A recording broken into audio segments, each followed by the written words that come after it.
buhay. Ay siguro ang pangunahin natin bisita ang magsasalita sa bilang ako, hindi sa kung ako kagawad sa aming barangay.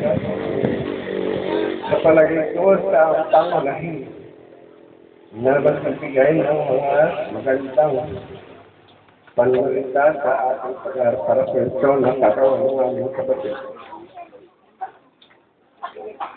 Yak naman agad eh. Ako ay naliligayahan din bagamat ako ay nalalaman. Sapagkat ang aming kapatid nito ay may kasaysayan.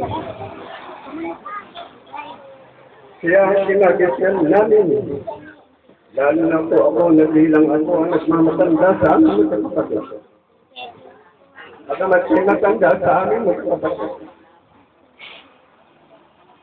Ay ako ang nasabihin na ama at ina ng aming pamilya, ng aking mga kapatid. Dahil kami maagang naulit.